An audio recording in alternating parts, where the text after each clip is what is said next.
Hello class, this is Tim Tomlanovich. This is Learning Plan 3, of Structural Analysis 1. Okay, so what we're going to do is we're going to determine equilibrium reactions of force systems.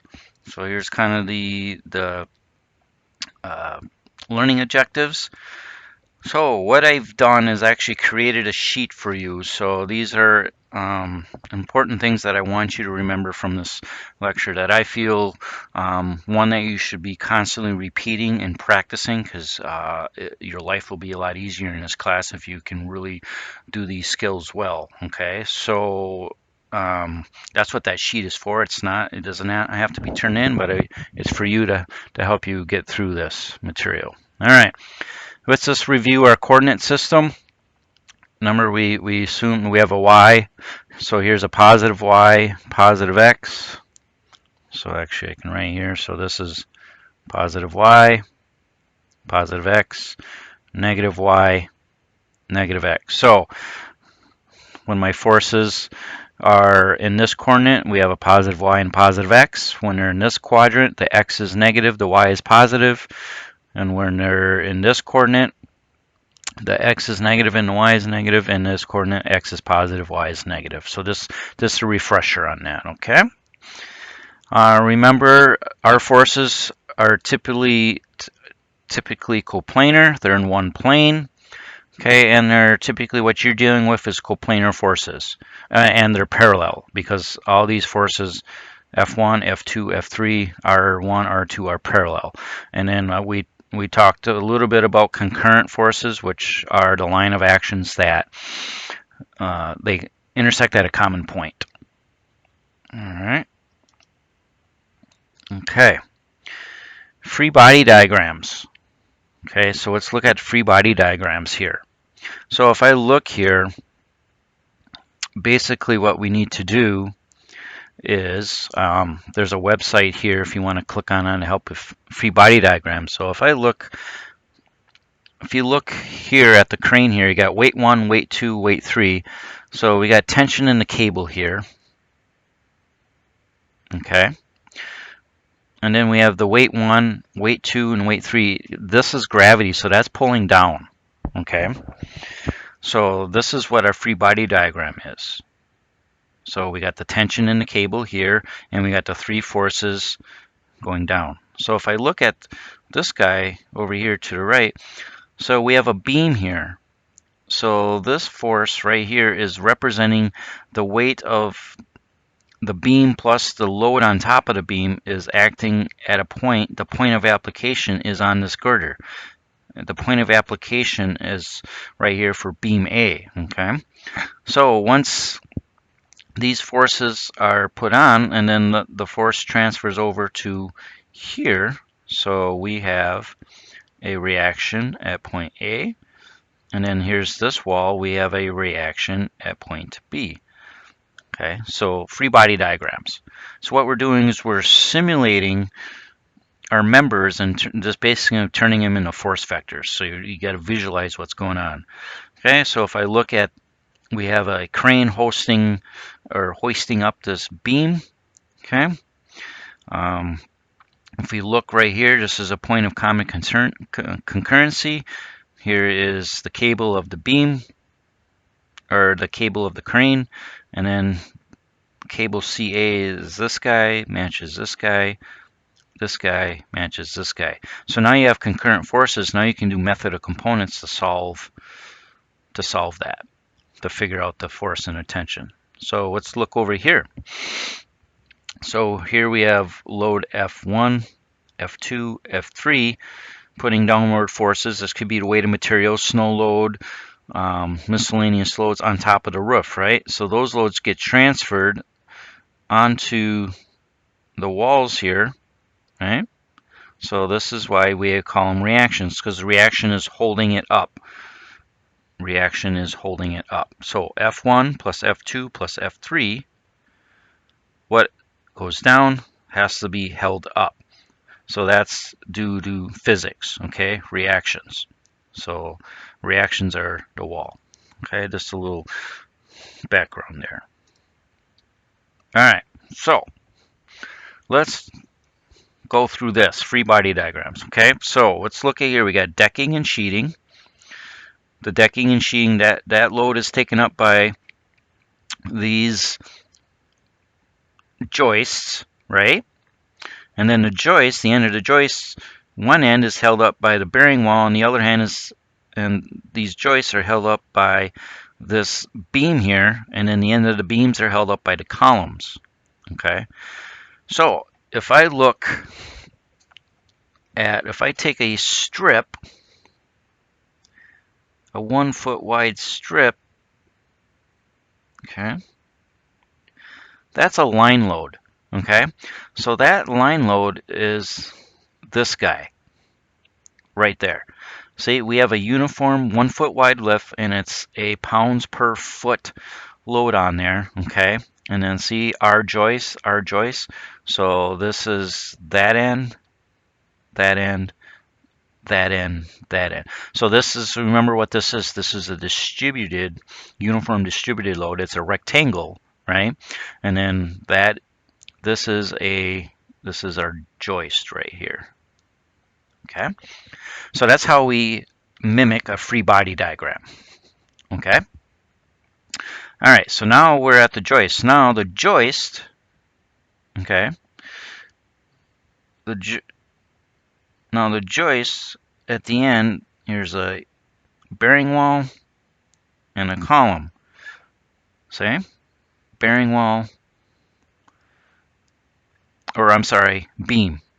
So right here, so here's the beam.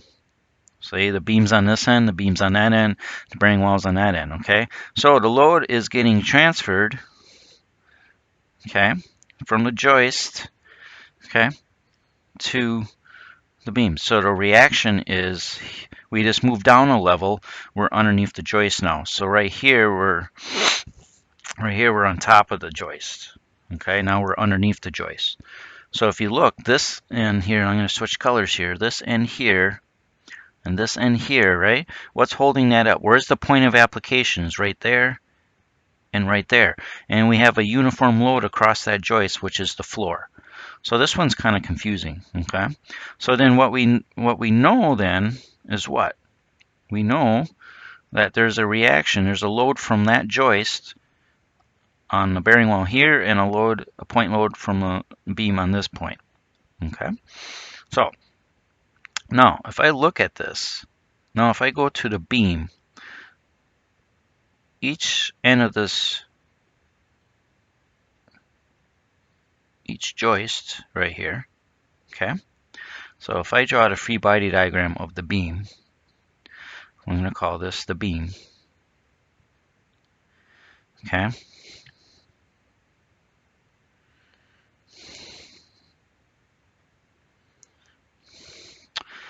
So we have column, column, column, column. Now what we have is each one of these little point loads is actually each one of these joists. But what we can do is we can make it into a uniform load because it's 2 feet or less. So this is what the free body diagram of the beam would look like. So now we can analyze the reactions here and here to figure that out, what the load is on this column, what the load is on this column due to the joist. Because remember that it goes from the floor to the joist to the beam to the columns. Okay, so this is a little bit on free body diagrams. All right, so now let's talk about support reactions. Okay, so these you're going to have to kind of memorize. So the most common ones, we have a roller. Okay, if you look, there's only one vertical reaction. See, a roller or a rocker. So if you think about this guy right here as a rolling skate, as a roller skate, okay? If I push it horizontally, is it free to move? Yes. So there's no reaction pushing back to hold it still, okay? But if I push down on it, right, it can't go down, or it can't go down. So that's why we have this reaction pushing back up, because remember, we're talking about equilibrium, okay? Now, let's look at a pin or a hinge. Okay, so now if I look at it, it's like a teeter-totter. Pretend there's a nail going through there. Is that, if I push it horizontally, is it free to move? No. Either way, right? So that why now we have a horizontal reaction because it cannot move, and it's not allowed to move down because it's holding it. So that's this reaction. It can't move up or down. So that's why we have a horizontal and a vertical reaction. Okay, but it's free to rotate. It's free to rotate. Okay, there's nothing resisting it. So now let's look at this case right here. This is called a fixed condition. Okay, so this thing can't move horizontally, it cannot move vertically, and it's not free to rotate because it's like a diving board. So now we have this little moment in here, a reaction moment, to keep it from rotating. Okay, so why is this important? This is how we idealize our structures in statics to make the problem statistically solvable, mathematically solvable, okay, in statics. So and we'll talk about 3 equations, okay? So just remember roller, one reaction, okay? Pin, we have reaction this way, and then fixed, we have reaction, and a moment reaction, okay? Now, if you look at my senses here, I'm assuming these at this point, okay? And I'll talk about that later as we solve the problems. So these are the 3 things you need to understand, and this will be clear why you need to understand what these are. These are reaction forces. Reactions hold up the object. They're not forces. Don't mistake them for regular forces. Okay, so let's go back to this example. Okay, now, so we have, let's not do this one. Okay, now if I look here, here's my bearing wall, column. All right, so what I need to do, first thing I need to do is turn this into a point load. So remember, the height of this is W, and then I have a length.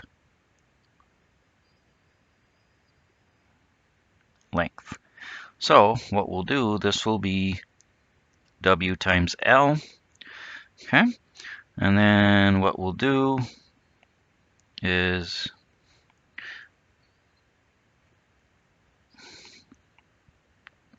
we'll create this one as a pin, this one as a roller. All right, so that means we have a roller has one vertical reaction, R. So this is the roller. Now, do you see any, and then, I'm sorry, let me back up here. Now this is the reaction of the beam, and this is a pin. Now, we actually have a horizontal reaction force. However, do you see any horizontal forces on here wanting to cause it to move sideways? No. So typically what happens is, because that's 0, we don't show it. So that is the free body diagram of the reaction. So reaction, bearing wall, reaction, beam, because these act as reactions that are holding up this object. Okay. All right. Let's look at this guy. All right. So we have this elephant sitting on this diving board here, right? So we're going to have, let's call this right here, this is my point A application. Let's call this point A. We have, to keep that diving board from gravity pushing it down, this block is pushing it back up to keep it in equilibrium. Okay, so reaction at point A in the y direction. All right, now we also have a horizontal reaction, the reaction at point A in the x direction. Okay, I want you to notice this. A is at point A. X is which way my sense is pointing. Which way is my sense is pointing. Okay. And last thing is, okay, so if I look at this elephant, right, it wants to rotate that sucker around there around point A. So I need a resisting moment, reaction moment, going this way. So the moment about point A. Okay, because this is a fixed condition. Okay. So basically what we're leading to, because we're talking about equilibrium, due to the three equations of equilibrium, which I'll be talking about very soon, we'll be able to solve this guy, and this guy. And about that point of application, and what that allows us to do is to determine the forces in these beams to design them. Okay. All right. Let's take a look at this guy. So let's draw the free body diagram. So we're going to assume this guy is a roller, and this guy is a pin. Okay, so it already solved it for you. So we have R, and we're going to call this point A and this point B. This is the reaction at point A in the y direction. This is the reaction at point B in the y direction. This is the reaction at point B in the x direction, which equals 0. This equals 13,498 pounds. Okay. This equals 10,042 pounds. All right, and now we have this distributed load. So this is W4 times 8, right? W4 is this, and then that's located there. This is W3 times 12. Okay, so where is this one? So if this is 8 feet, this guy right here is in the center of these rectangles. So if we throw a dimension across here,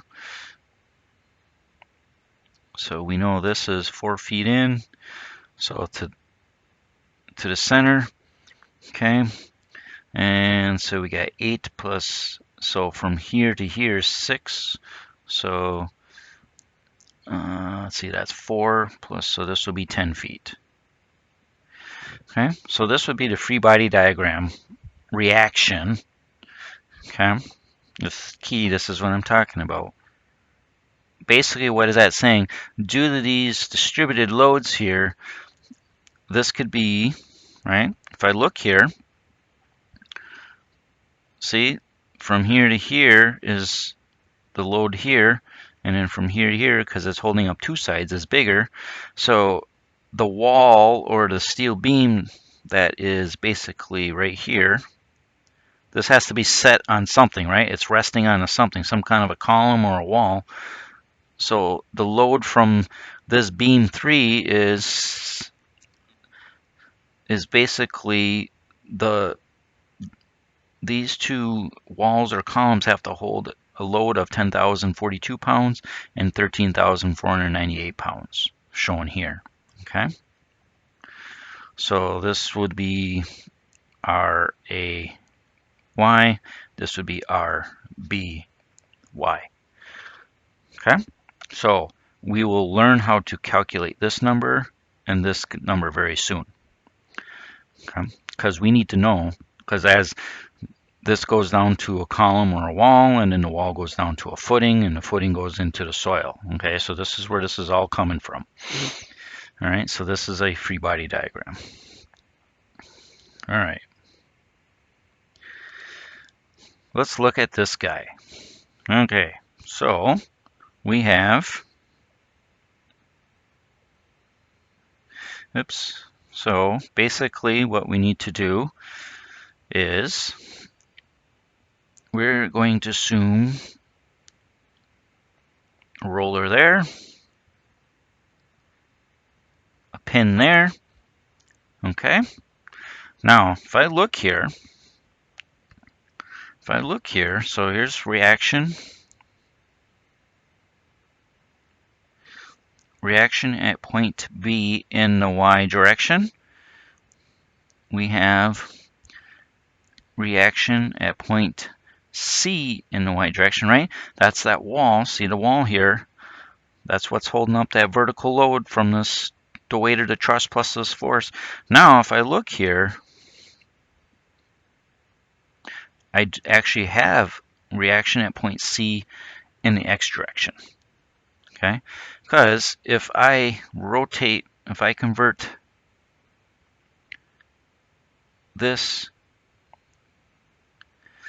so this is X, this is Y, this reaction has to resist this force wanting to push this truss to the east. Okay? So basically break this into X and Y.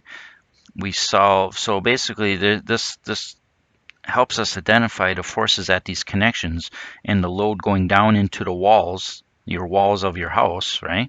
So this will help us calculate these forces. So understanding we can only have, you notice there's only 3 reactions because I have 3 equations of equilibrium. And that'll be clear very soon. Okay. Here we go. Let's do another reaction here. So we have the reaction at point A in the Y direction. We have the reaction at point B in the Y reaction. Reaction at point B in the X direction. Okay? Because, right, this is a point load on the girder. This is a point load on the girder. Okay? So right here, I can assume a roller. Right here, oops, this is going to be my pin. However, we don't have any horizontal forces, so this goes to 0. Okay? So that's how we solve RAY, the reaction at point A in the Y direction, the reaction at point B in the Y direction. That will determine my loads going into my columns here or my walls from the beam sitting on the girder and the girder transferring the load down into the walls. Okay? So hopefully these examples help understand where all these force vectors are coming from. Okay? All right. So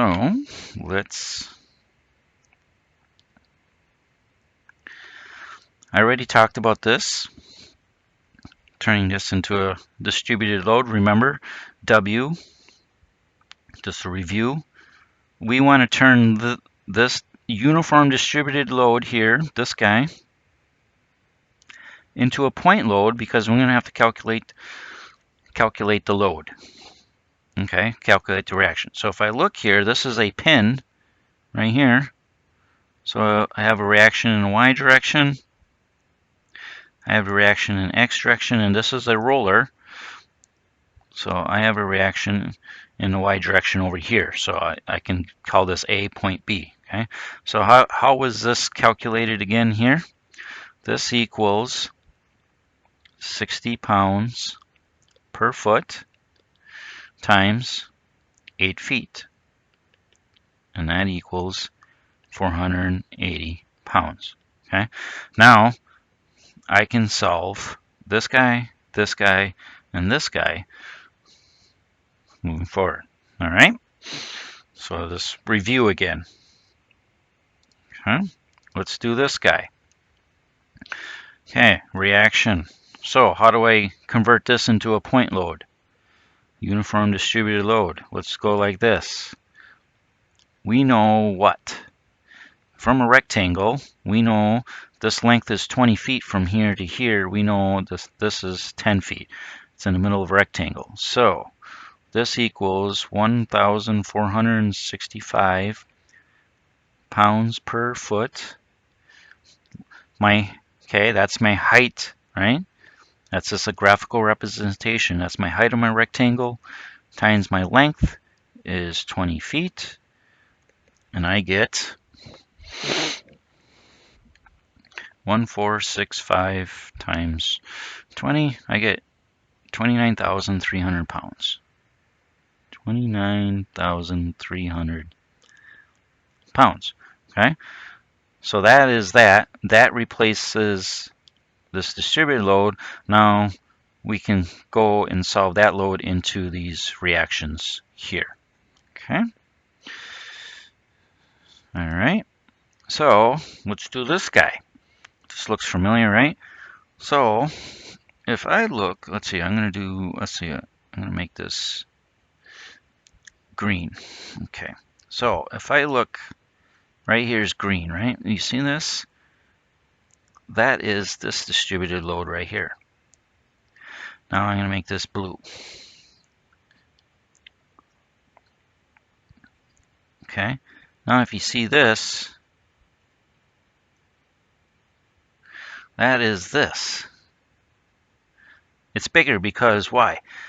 The blue side, I'm holding 12 feet, a 12-foot width of floor load of a length of 12 feet, and then the green is only holding a 6-foot load, floor load, 6-foot wide floor load for a length of 8 feet. Okay, so that's why we have different distributed loads.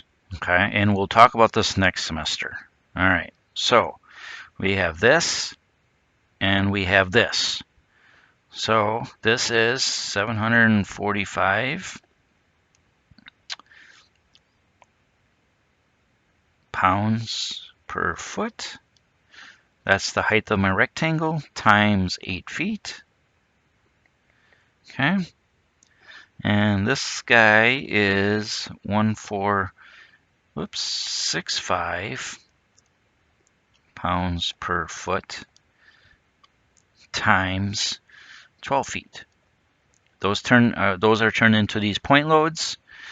Okay. Oops.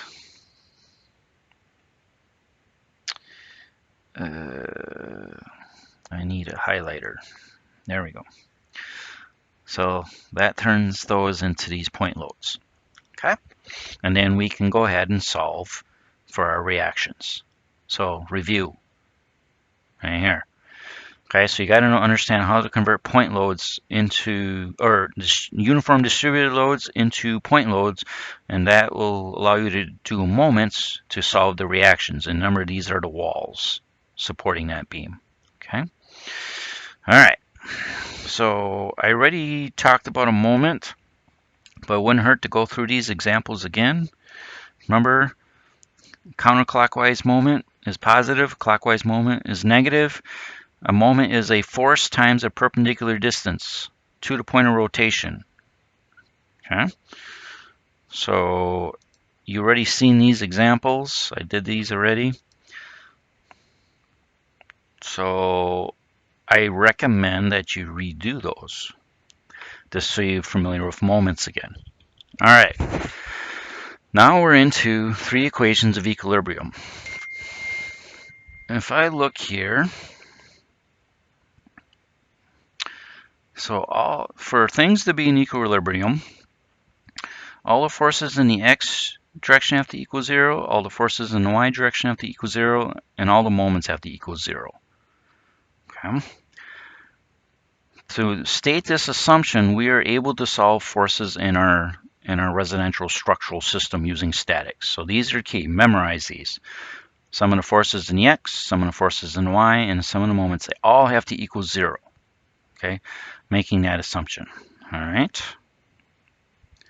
So how do I solve equilibrium problems? So I have the steps here. This is a very brief step system. Draw the free body diagram. Convert all forces into x and y forces, and convert distributed loads into point loads. Okay, you know how to do this.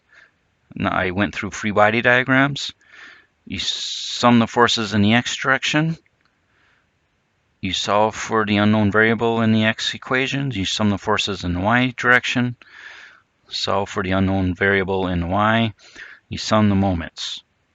And then you solve for the unknowns. Solving, and then whichever unknown variables I do not have, I use by substitution. Okay.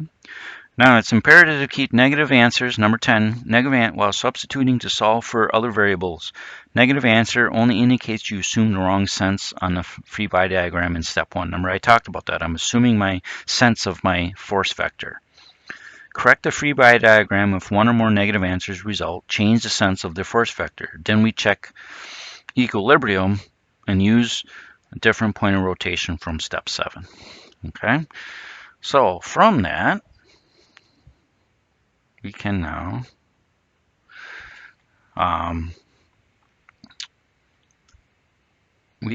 do some examples. All right. So, okay. Welcome back. Sorry, I had to take a little break there. So let's start solving these. Okay. So I'm going to try to remember. So remember, use this. Draw a free body diagram. All right. Let's go through the steps here. This will help you get through these problems. All right. So step 1 is draw a free body diagram. Okay. So with that, I know this 1,000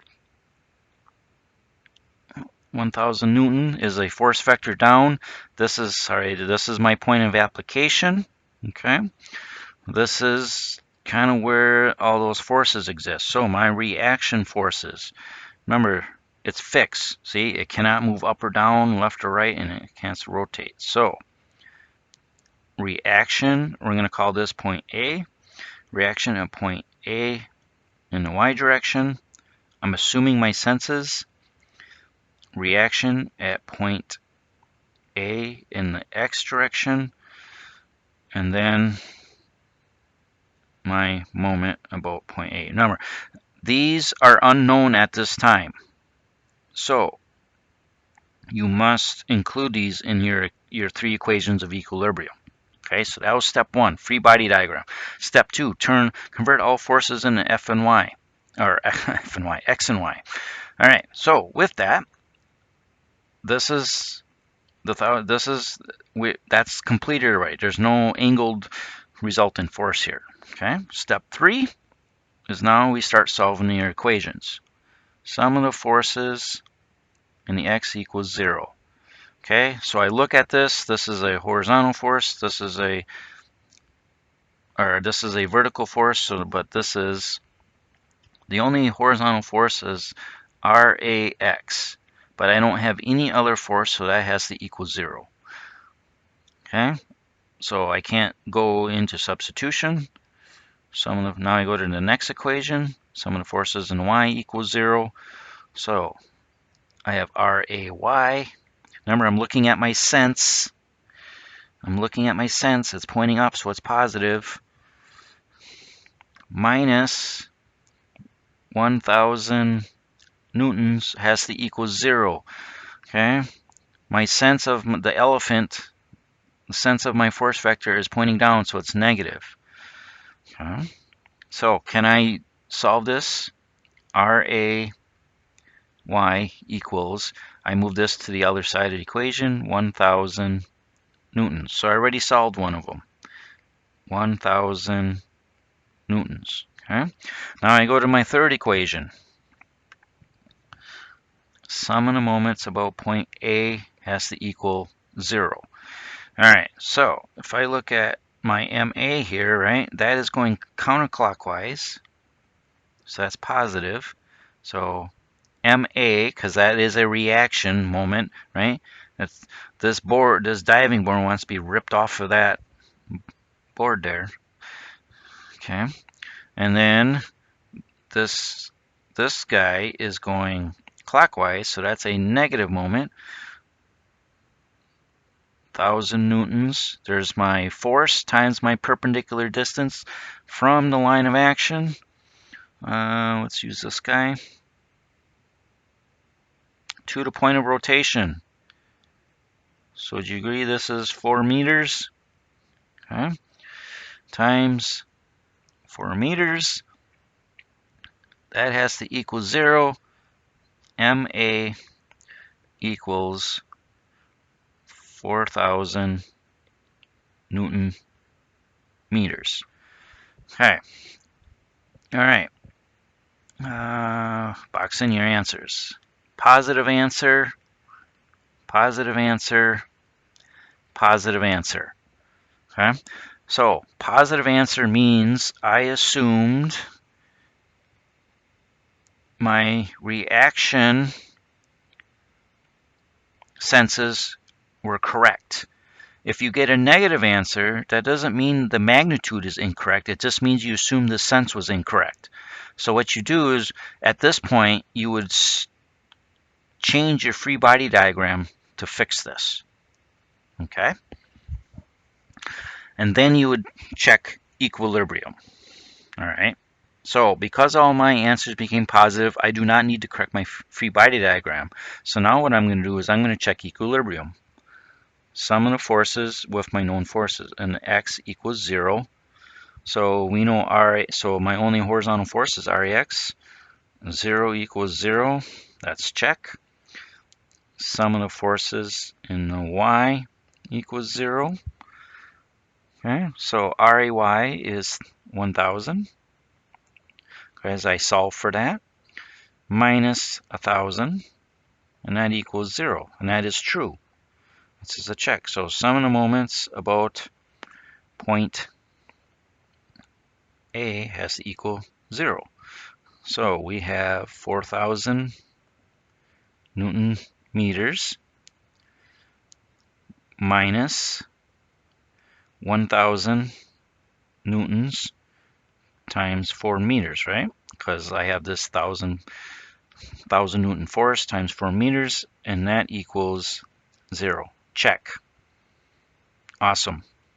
So now we know that this Rex equals 0 and MA equals, bless you, 4,000 Newton meters. So this is how I'm going to design these bolts to hold that diving board up so it doesn't come crashing down. Okay. All right. Next example. Kind of cloggered. Okay. Let's do this guy. Okay. So let's solve this guy. Step 1, free body diagram. Okay. So hopefully we'll get these answers. Okay. Step 1, free body diagram. Oops, sorry. So we're going to call this RA. I'm going to call this RB. All right, so I'm just going to draw another diagram right here. We're going to assume that this is a roller. This is a pin. Okay. So we have the reaction at point A in the y direction. We have the reaction at point B in the y direction. And we have the reaction at point B in the x direction. So one roller, one pin. 3 equations, 3 reactions. 3 equations of equilibrium, 3 reactions. Okay? All right, so now we know we got to convert all forces in the x and y components and convert all distributed loads into point loads. Okay? So this guy, 745 times 8 is 5960. Okay, and then 1465 times 12 equals 17,580. Okay, now let's get our dimensions. So I'm going to draw those on the bottom here. Okay, so we know in the midpoint is halfway. So this is the, oops, that's that. So we know this is 4 feet from here to here. Okay, we know this is 6 feet from there to there. So 4 plus 4 plus 6, we know this is 10 feet there because the total beam is 20 feet long. Now we have our dimensions, okay? All right.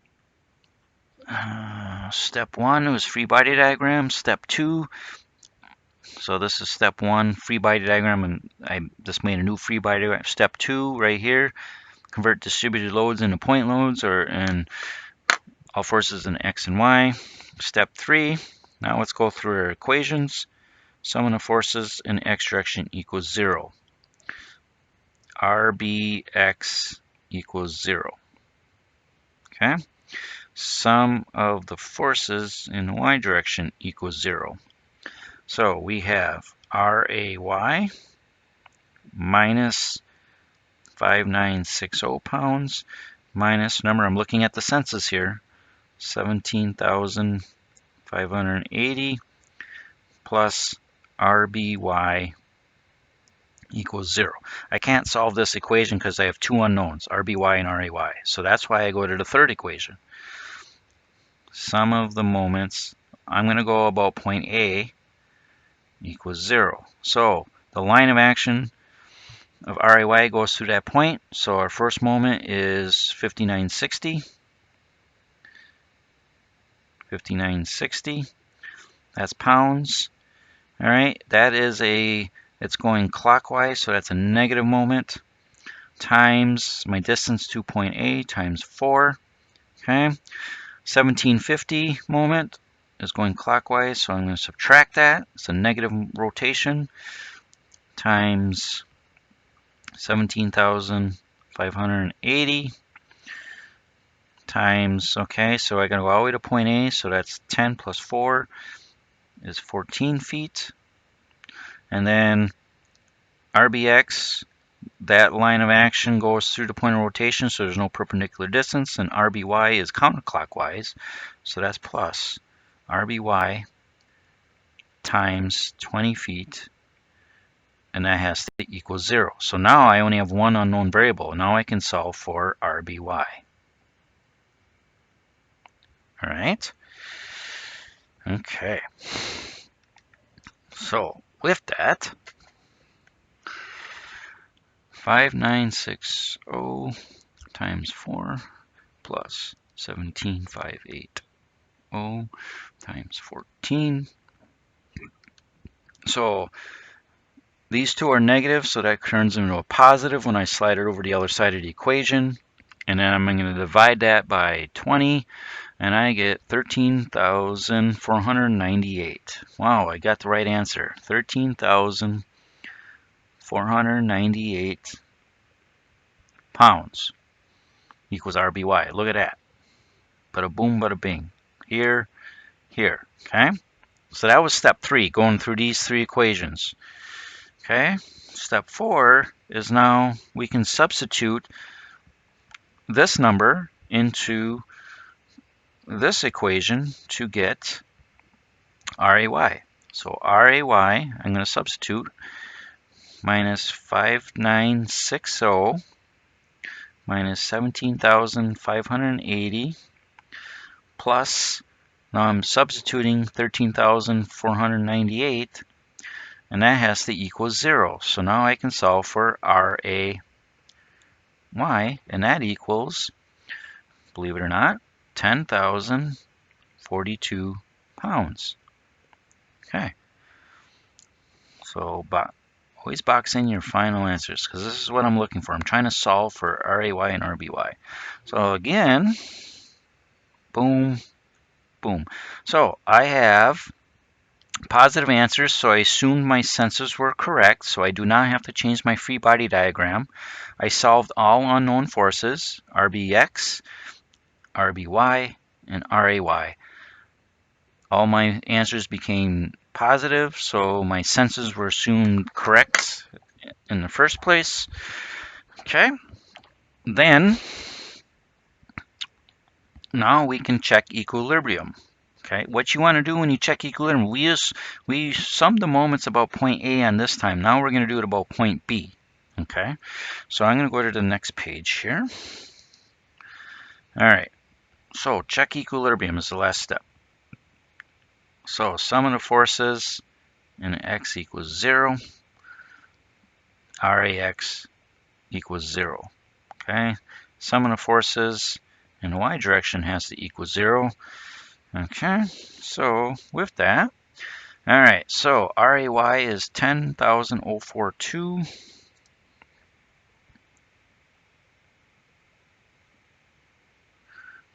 Now I'm going to subtract 5960, the point load.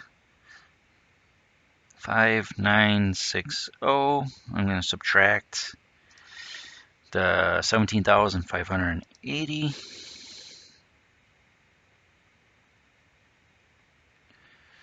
Okay, and then I'm going to add RBY, which is 13,498.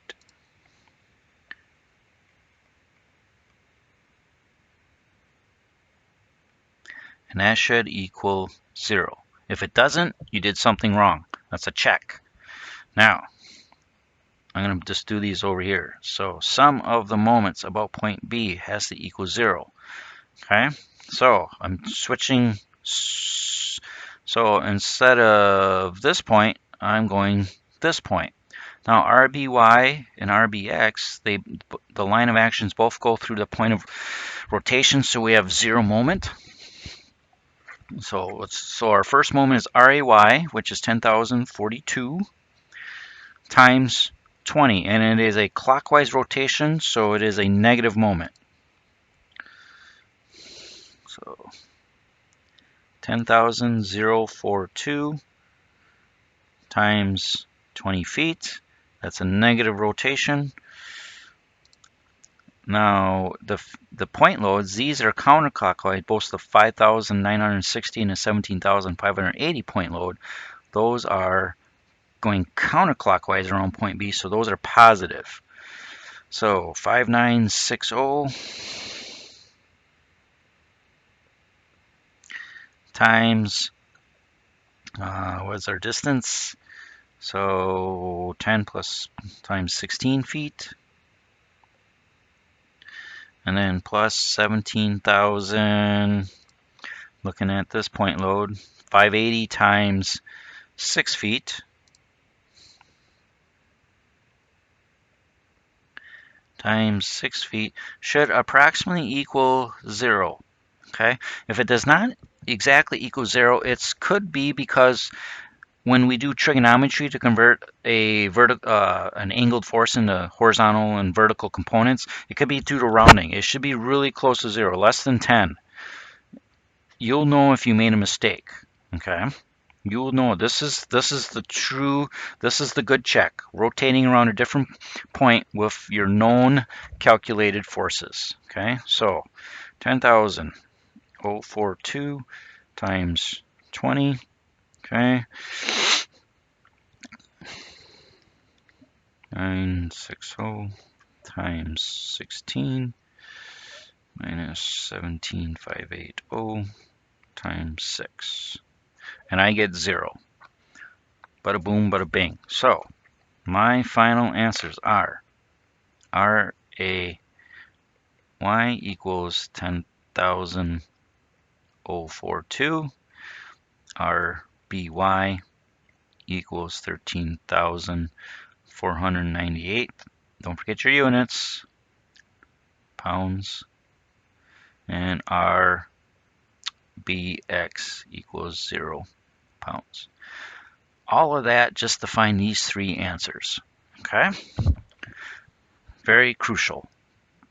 Comfortable that you solved that. So now you know how much load is sitting on this wall or column and this wall and this column. Okay? So as you can see, I went through these steps. All right? So it's very important that you do all steps, even though the RAX seems simple. Okay? Make sure you go through all 12 steps in each problem. All right? So with that, I'm actually going to let you do this example, and then, so I just gave you, I got it on there twice, so actually, okay. And you can go through this example, make up some numbers, all right, and then, okay. So this is where you convert this. So the first thing you do, right, reactions, convert this in X and Y, sum of the forces in the X, sum of the forces in Y, sum of the moments about a point, okay. And then you should be able to solve this. So I'm going to let you solve this, and then if you have questions, and if you check equilibrium, you should see if you're right or not. All right. So with that, here's your homework. Okay. And then please reach out to me if you have questions. And that is it for the end of this lesson.